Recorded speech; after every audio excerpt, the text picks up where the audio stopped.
รายการข่าวนครหลวงเวียงจันทน์รายการข่าวนครหลวงเวียงจันทน์สบายดีท่านผู้ฟังที่เคารพที่นี่สถานีวิทยุกระจายเสียงนครหลวงเวียงจันทน์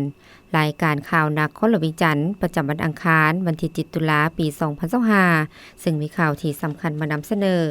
ต่อไปเชิญทานติดตามรับฟังรายละเอียด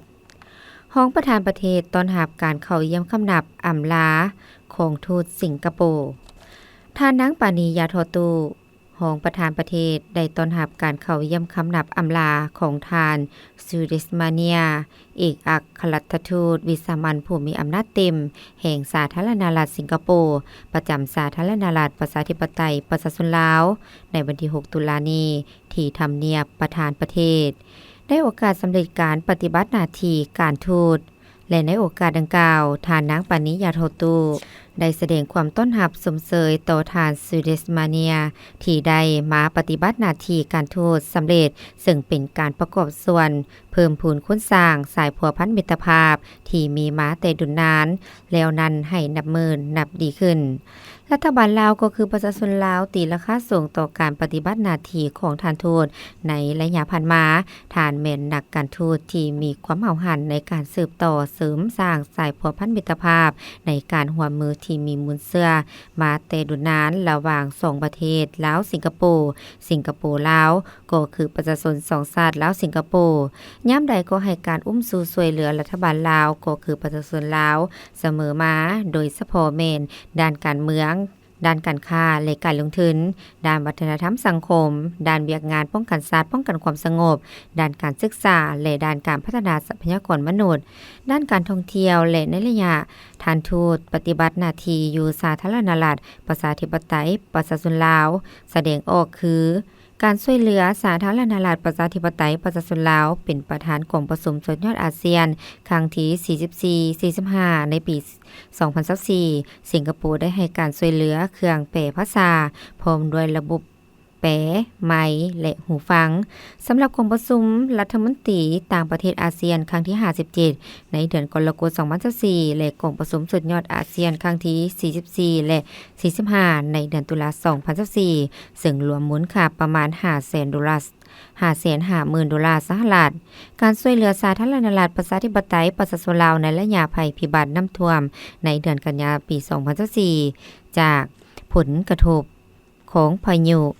ยากิรัฐบาลสิงคโปร์ได้ให้การช่วยเหลือเครื่องบรรเทาทุกข์ภัยพิบัติน้ำท่วมให้รัฐบาลลาวเพื่อนำใส่เข้าในการบรรเทาทุกข์อยู่บรรดาแขวงต่างๆที่ได้รับผลกระทบจากภัยพิบัติน้ำท่วมในครั้งนี้ซึ่งเครื่องดังกล่าวประกอบมีผ้าห่ม180ผืนอาหารสำเร็จรูป600กล่องและน้ำดื่มแห่ธาตุ480แพ็กรวมเป็นมูลค่าทั้งหมด1,877 ดอลลาร์และเวียกงานอื่นๆจากนั้นทานซิวเดสมาเนียได้แสดงความขอบใจต่อทานนางปานิยาทอตูที่ได้ให้การต้อนรับในครั้งนี้พร้อมทางได้แสดงความขอบใจต่อการให้ความร่วมมือช่วยเหลือในการมาปฏิบัติหน้าที่การเป็นทูตจนได้รับผลสำเร็จอย่างจบงามในโอกาสเดียวกันทานนางปานิยาทอตูได้อวยไสให้พรอันประเสริฐแด่ทานซิวเดสมาเนียจงมีสุขภาพแข็งแรงมีความผาสุกในชีวิตส่วนตัวครอบครัวและหน้าที่การงานใหม่ของทานขอให้ทานเดินทางกลับคืนประเทศด้วยความสวัสดิภาพและสุขดีในวันเดียวกันทานนางเข็มมณิตผลเสนาหัวหน้าห้องว่าการสำนักงานประธานประเทศก็ได้ต้อนรับการเข้าเยี่ยมคำนับอำลาของทานทูตสิงคโปร์เช่นกันกองประชุมเวทีตัวเมืองแห่งชาติครั้งที่4กองประชุมเวทีตัวเมืองแห่งชาติครั้งที่4ภายใต้คำขวัญการตอบโต้วิกฤตในตัวเมืองได้จัดขึ้นในวันที่6ตุลาคมนี้ที่นครหลวงเวียงจันทน์ให้เกียรติเข้าร่วมเป็นประธานและกล่าวเปิดกองประชุมอย่างเป็นทางการโดยทานสอนไซสิพันดอนนายกรัฐมนตรีแห่งสาธารณรัฐประชาธิปไตยประชาชนลาวมีทานเหล็กไหลศิวิไลรัฐมนตรีกระทรวงโยธาธิการและขนส่งมีทานบาคูเดียเบิร์กคานอฟผู้ประสานงานองค์การสหประชาชาติประจำสาธารณรัฐประชาธิปไตยประชาชนลาวมีทานอาวีสาขาหัวหน้าองค์การสหประชาชาติด้านเคหสถานประจำสาธารณรัฐประชาธิปไตยประชาชนลาว มีรัฐมนตรีเจ้าแขวงและภาคส่วนที่เกี่ยวข้องเข้าร่วมท่านเล็กไหลศิวิไลได้กล่าวมีคำเห็นว่ากองประชุมเวทีตัวเมืองแห่งชาติครั้งที่4ซึ่งเป็นงานที่สำคัญหลายที่แสดงให้เห็นถึงความพยายามของกระทรวงโยธาธิการและขนส่งร่วมกับองค์การสหประชาชาติด้านเคหสถานเพื่อสู่สนให้บรรลุเป้าหมายการพัฒนาแบบยืนยงของสหประชาชาติเป้าหมายที่11ก็คือการสร้างตัวเมืองและชุมชนให้มีความยืนยงซึ่งได้เสริมสร้างว่าหลักการพัฒนาตัวเมืองให้แทดเหมาะกับสภาพเศรษฐกิจสังคมของสาธารณรัฐประชาธิปไตยประชาชนลาวถือเป็นเขตที่เป็นศูนย์กลางของการอยู่อาศัยของประชาชนในทั่วโลกเกือบ60ล้านคนของประชากรโลกแม้นอาศัยอยู่ในตัวเมืองและยังเป็นศูนย์กลางในการขับเคลื่อนเศรษฐกิจของแต่ละประเทศเนื้อที่ของเขตตัวเมืองกว่าเพียงแต่3ล้านคนของเนื้อที่โลกแต่80ล้านคนของผลผลิตรวมของประเทศหรือ GDP แม้นมาจากเขตตัวเมืองโดยบทบาทที่มีความสำคัญดังกล่าวนอกจากการสร้างตัวเมืองให้มีความยืนยงจะเป็น1ใน14เป้าหมายการพัฒนาที่ยืนยงของสหประชาชาติในปี 2016 องค์การสหประชาชาติได้กำหนดกรอบนโยบายในการพัฒนาตัวเมืองในระดับสากลขึ้นที่เอิ้นว่าวาระใหม่สำหรับการพัฒนาตัวเมืองเพื่อเป็นการกระตุกสุกโยให้บรรดาประเทศในทั่วโลกเอาใจใส่ในการแก้ไขปัญหาตัวเมืองและให้คำมั่นสัญญาร่วมกันในการสร้างตัวเมืองแบบยืนยงเคียงคู่กันนั่นเพื่อสนับสนุนการจัดตั้งปฏิบัติวาระใหม่สำหรับการพัฒนาตัวเมืองให้เข้าสู่ล่องเลิกซึ่งองค์การก็ได้เป็นเจ้ากรรมในการจัดตั้งเวทีตัวเมืองโลกขึ้นทุกๆ2ปีและในกองประชุมเวทีตัวเมืองโลกครั้งที่11ที่ประเทศโปโลยในปี2022จึงได้มีแนวคิดในการจัดเวทีตัวเมืองแห่งชาติของแต่ละประเทศขึ้นเพื่อดัดปรับวาระใหม่สำหรับการพัฒนาตัวเมืองให้แทดเหมาะกับท้องถิ่นและสร้างการมีส่วนร่วมของทุกภาคส่วนที่เกี่ยวข้องภายในแต่ละประเทศให้หลายขึ้นสำหรับสาธารณรัฐประชาธิปไตยประชาชนลาวกองประชุมเวทีตัวเมืองแห่งชาติได้จัดขึ้นทุกๆปีเริ่มต้นครั้งทำอิฐในปี2022และมาฮอดปี2025ก็เป็นครั้งที่4ซึ่งกองประชุมครั้งนี้แม้นมีจุดประสงค์หลักเพื่อเป็นเวทีในการนำเสนอปรึกษาหารือสนทนาและแลกเปลี่ยนบทเรียนจากทุกภาคส่วนเกี่ยวข้องที่มีความทุ่มเทพยายามและมีความรับผิดชอบร่วมกันในการกำหนดอนาคตของตัวเมืองของพวกเราโดยเฉพาะแมนกาลโอกาสและสิ่งท้าทายในการหันเป็นตัวเมืองที่ติดพันกับการสร้างฐานเศรษฐกิจพื้นฐานเศรษฐกิจตัวเมืองให้มีความเข้มแข็งเป็นแหงขับเคลื่อนให้เกิดการฟื้นฟูและการเติบโตของเศรษฐกิจแห่งชาติโดยกำหนดเอาการพัฒนาตัวเมืองทุกระดับให้น่าอยู่ประชาชนทุกคนมีที่อยู่อาศัยซึ่งเป็นหนึ่งในปัจจัยขั้นพื้นฐานที่เหมาะสมและเพียงพอแม้นเวียกงานบุริมสิทธิ์ลำดับต้นๆที่ทุกประเทศในทั่วโลกก็คือสาธารณรัฐประชาธิปไตยประชาชนลาวฉะนั้นกระทรวงโยธาธิการและขนส่งจึงได้กำหนดวิสัยทัศน์ฮอดปี 2030 พร้อมกันนั้นก็ได้นำเอาวาระการพัฒนาเมืองใหม่และหลักการในการพัฒนาตัวเมืองแบบยืนยงมานำใช้พร้อมกันป้องกันแก้ไขปัญหาและสิ่งท้าทายที่กล่าวมาแล้วนั้นในระยะผ่านมาพวกเราได้จัดตั้งปฏิบัติบรรดาโครงการดังนี้โครงการพัฒนาตัวเมืองแบบยืนยงอาเซียนที่ร่วมมือกับบรรดาองค์การโครงการปรับปรุงสิ่งแวดล้อมตัวเมืองนครหลวงเวียงจันทน์แขวงหลวงพระบางอุดมไซหลวงน้ำท้าแขวงบริคำไซคำมวนสวรรณเขตและแขวงจำปาสักท่านบาโคเดียเบอร์คานอฟได้กล่าวมีคำเห็นตื่มอีกว่าการสร้างนครที่ทนทานโบเมนทางเลือกอีกต่อไปแต่เป็นสิ่งที่จำเป็นโดยความสอดคล้องของการขยายตัวเมืองและบุริมศิลป์แห่งชาติการสร้างความเข้มแข็งให้สาวหนุ่มและการเสริมสร้างคู่ร่วมงานพวกเราสามารถรับประกันอนาคตที่ปลอดภัยมีส่วนร่วมและยืนยงโดยบ่ทิ่มไผไว้ข้างหลังท่านสนไซสิพันดอนได้มีคำเห็นกล่าวเปิดว่าสาธารณรัฐประชาธิปไตยประชาชนลาวการหันเป็นตัวเมืองแม่นเกิดขึ้น ไว้หลายในสมปีผ่านมาโดยเฉพาะนครหลวงเวียงจันทน์สืบต่อขยายตัวเป็นใจกลางทางด้านการเมืองเศรษฐกิจวัฒนธรรมของประเทศการขยายตัวของประชากรและกิจกรรมทางด้านเศรษฐกิจกำลังสร้างโอกาสใหม่ๆหลายอย่างเคียงคู่กันนั้นยังนำเอาสิ่งท้าทายหลายอย่างมาพร้อมกันเช่นการจราจรแออัดความต้องการที่อยู่อาศัยเพิ่มขึ้นความต้องการการบริการตัวเมืองเป็นต้นนำประปาและสุขภิบาลและคุ้มครองขี้เหยื่อรัฐบาลแห่งสาธารณรัฐประชาธิปไตยประชาชนลาวมีความตั้งใจอย่างสูงเพื่อแก้ไขสิ่งท้าทายเหล่านี้โดยชี้นำให้วางแผนพัฒนาเศรษฐกิจสังคมแห่งชาติยุทธศาสตร์การพัฒนาตัวเมืองแห่งชาติให้สอดคล้องกับเป้าหมายการพัฒนาแบบยืนยงขององค์การสหประชาชาติโดยเฉพาะเป้าหมายที่11ตัวเมืองและสมสนยืนยงและวาระใหม่ของตัวเมืององค์การสหประชาชาติเพื่อแก้ไขสิ่งท้าทายที่เก่ามาข้างถึงนั้นจึงเรียกร้องทุกภาคส่วนเอาใจใส่คนครัวปรึกษาหารือปัญหาสำคัญดังต่อไปนี้รับประกันให้ทุกๆครอบครัวสามารถเข้าถึงที่อยู่อาศัยที่ปลอดภัยเพียงพอและราคาบ่แพงส่งเสริมนโยบายที่อยู่อาศัยที่หลีกเลี่ยงกันตั้งถิ่นฐานที่บ่เป็นทางการและปรับปรุงชีวิตการเป็นอยู่ของครัวเรือนที่มีรายได้ต่ำขยายการเข้าถึงน้ำสะอาดสุขภิบาลไฟฟ้าทางในนครหลวงและตัวเมืองใหญ่อันดับ2ปรับปรุงระบบการจัดการสิ่งเสร็จเหลือให้ทันสมัยและส่งเสริมการนำมาใช้ใหม่ลงทุนในการขนส่งสาธารณะเพื่อลดพรความแออัดวางแผนผังเมืองโดยคำนึงถึงความทนทานต่อดินฟ้าอากาศเพื่อรับประกันรับมือกับภัยน้ำท่วมการก่อสร้างที่เป็น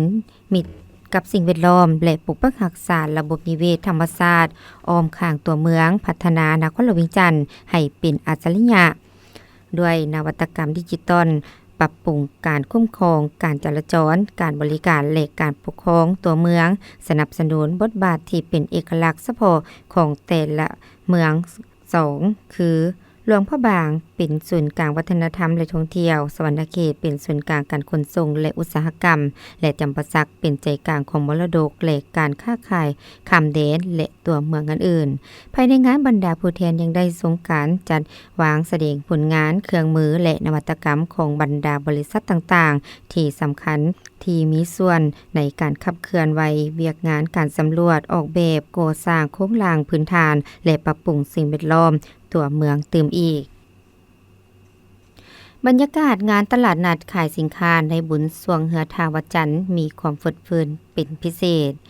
บรรยากาศการซื้อการขายสินค้าในงานบุญออกพรรษาบวรณาและสวงเหือทาวัดจันทร์ปีนี้มีความฟึดฟืนดีสมควรซึ่งเหลือ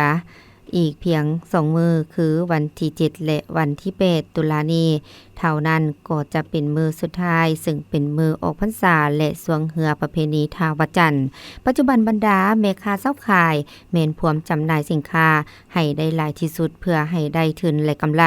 บรรดาห้านค้าที่มาร่วมตั้งบูธจำหน่ายสินค้าหลายห้านได้ให้ข้อมูลว่าปีนี้ค่าเช่าสถานที่เอาแพงกว่าปีผ่านมาบางห้านก็ขายได้ดีและบางห้านก็พร้อมขายเพื่อให้ได้ทุนคืนซึ่งส่วนใหญ่แม่นจะพากันมาทยอยเปิดห้านตั้งแต่ตอนบ่ายประมาณ 12:00 นหา 1:00 นเพื่อเริ่มจัดแจงสถานที่เพื่อต้อนรับลูกค้าหรือมวลชนที่จะเดินทางมาเที่ยวงานบุญจากทุกสารทิศซึ่งในนี้พ่อค้าเมียงไม้ยังได้ให้สัมภาษณ์ต่อทีมข่าวของพวกเขาก็บ่ปานใดเพราะว่าการฮ้อนหลายก็บ่มาหลายโดยในตอนค่ำประมาณ 6:05 12:00 นคนหลายโดยมีพวกตีนพวกแมงไม้แหละพวกเอ็นเรื่องพวกกันที่นอกที่ในแล้วก็มียำจีนบ่เคยมาสลายจะลงเป็นส่วนเจ้านุวงศ์เอามาลงแทนนั้นนี้ครับผมมาขึ้นมาถึงนี้ยังว่ายังบ่มั่นใจปานใดเพราะฮู้ว่าสิได้ขึ้นบ่ได้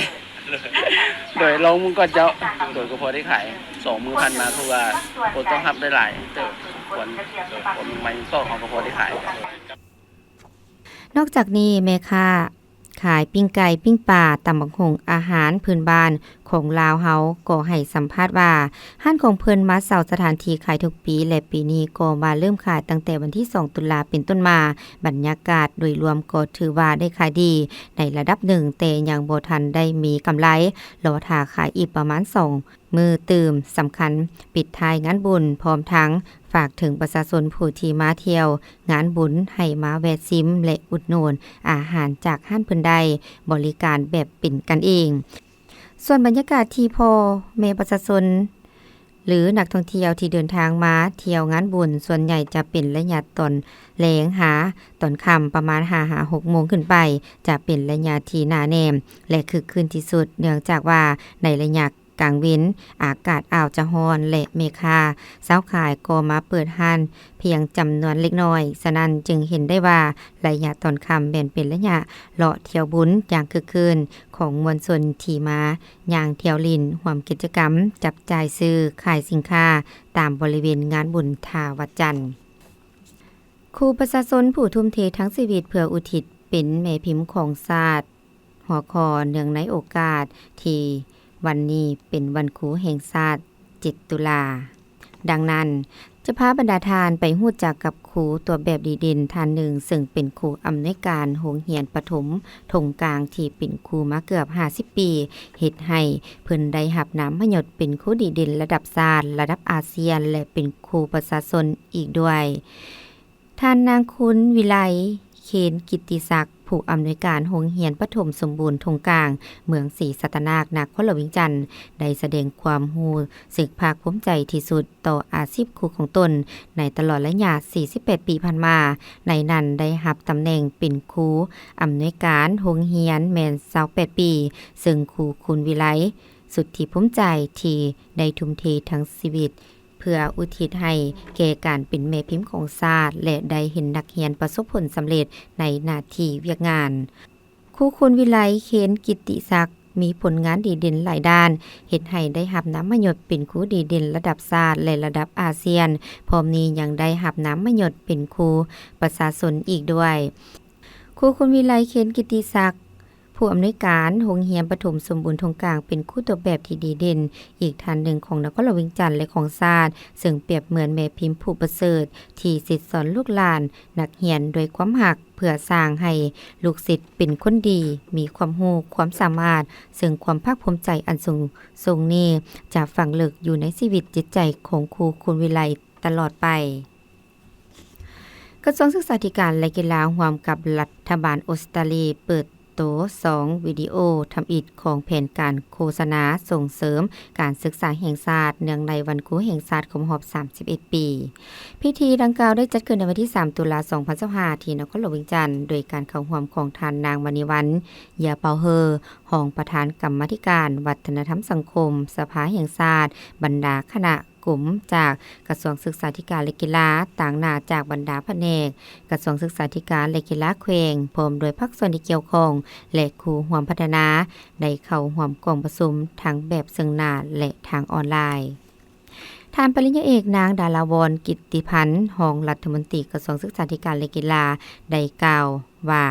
กระทรวงศึกษาธิการและกีฬาได้พัฒนาแผนโฆษณาครั้งนี้โดยการสนับสนุนจากรัฐบาลออสเตรเลียเพื่อแก้ไขสิ่งท้าทายอันหีบด่วนรวมทั้งการหลุดหลงของการเข้าโรงเรียนของนักเรียนและปัญหาสำคัญของการสุขอยู่และรักษาจำนวนครูของพวกเราพร้อมทางได้ยกให้เห็นถึงความสำคัญของแผนโฆษณาส่งเสริมการศึกษาในครั้งนี้ว่าแผนโฆษณาส่งเสริมการศึกษานี่แม่นเป็นขีดหมายสำคัญในการหันเปลี่ยนแนวคิดเกี่ยวกับการศึกษาที่ถึงหับหูและคุณค่าของการศึกษาในสาธารณรัฐประชาธิปไตยประชาชนลาวโดยการเสริมสร้างบทบาทครูและครูเป็นแรงบันดาลใจให้แก่นักเรียนและผู้ปกครองแผนโฆษณานี้ยังจะเสริมขยายคำมั่นสัญญาร่วมกันของพวกเราในการศึกษาที่เป็นพื้นฐานของการพัฒนาประเทศชาติท่านนางเบนนิตาซัมเมอร์เวลรองเอกอัครราชทูตออสเตรเลียได้กล่าวเติมอีกว่าครูแม่นหัวใจของการศึกษาอย่างแท้จริงการอุทิศตนความมักและความตั้งใจของเขาเจ้าสร้างแรงบันดาลใจให้นักเรียนในแต่ละวันบ่เพียงแต่สร้างอนาคตข ของบุคคลเท่านั้นแต่ยังเป็นอนาคตของประเทศชาติดังนั้นรัฐบาลออสเตรเลียยังจะสืบต่อสนับสนุนการรักษาครูโดยผ่านการสวมใส่การพัฒนาวิชาชีพครูแบบต่อเนื่องช่วยให้ครูมีส่วนร่วมมีความมั่นใจและมีแรงจูงใจในการสอนโรงเรียนหลายกว่าเก่ารัฐบาลออสเตรเลียมีความภูมิใจที่ได้ให้การสนับสนุนสิ่งที่เป็นบริมสิทธิ์ของกระทรวงบ่เพียงแต่ในการพัฒนาหลักสูตรและปรับปรุงคุณภาพการสอนเท่านั้นแต่ยังเป็นการหันเปลี่ยนแนวความคิดด้านการศึกษาให้มีคุณค่าและความเข้าใจในชุมชนต่างๆบ่ว่าพวกเราจะสร้างความสามารถให้แก่ครูหรือการสร้างสภาพแวดล้อมที่ดีในโรงเรียนเป้าหมายของพวกเราแม่นอันเดียวกันคือรับประกันให้เด็กทุกคนในลาวแผนโฆษณาการศึกษานี้แม่นคำมั่นสัญญาที่แสดงถึงการร่วมมือที่สร้างสรรค์และความเป็นวิชาการเฉพาะระหว่าง2ประเทศของพวกเราโดยผ่านแผนงานบีควาในนำเอาเรื่องจริงและการมีส่วนร่วมของชุมชนเพื่อสื่อสารโดยกงถึงพ่อแม่ผู้ปกครองนักเรียนครูและชุมชนเพื่อฝึกยูให้เขาเจ้า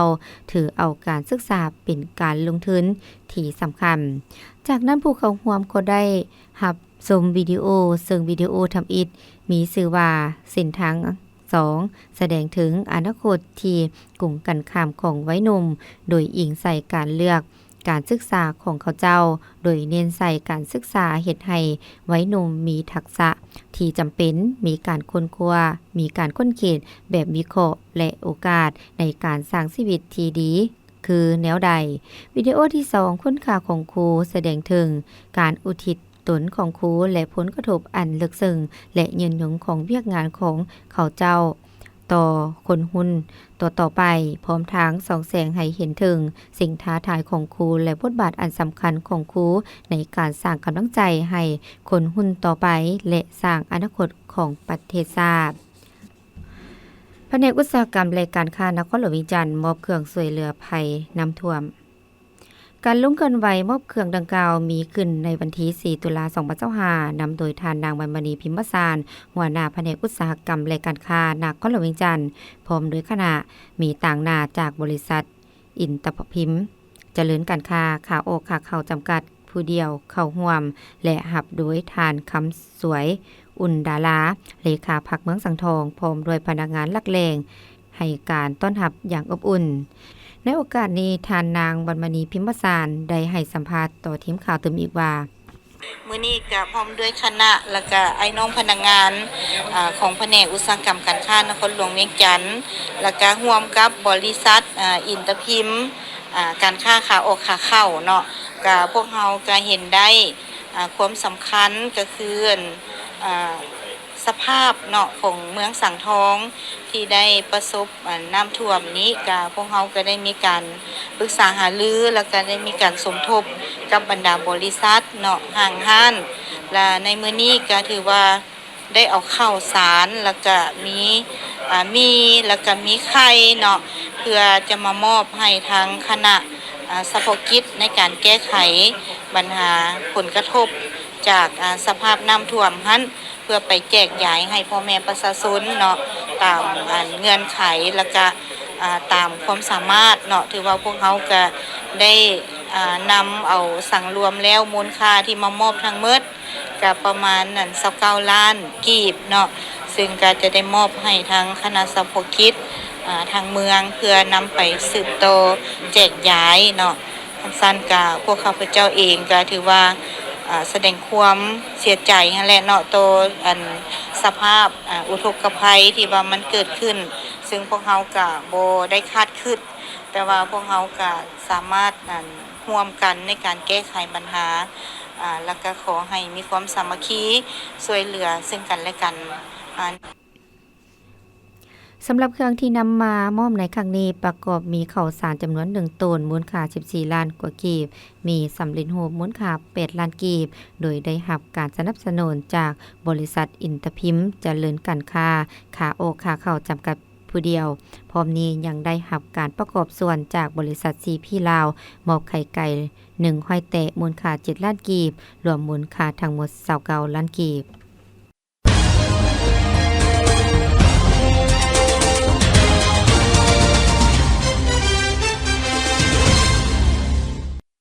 ต่อไปเส้นทางรับฟังข่าวต่างประเทศเวียดนามวางเป้าหมายบรรลุระดับเติบโต 8.3 ถึง 8.5 สันหอยในปี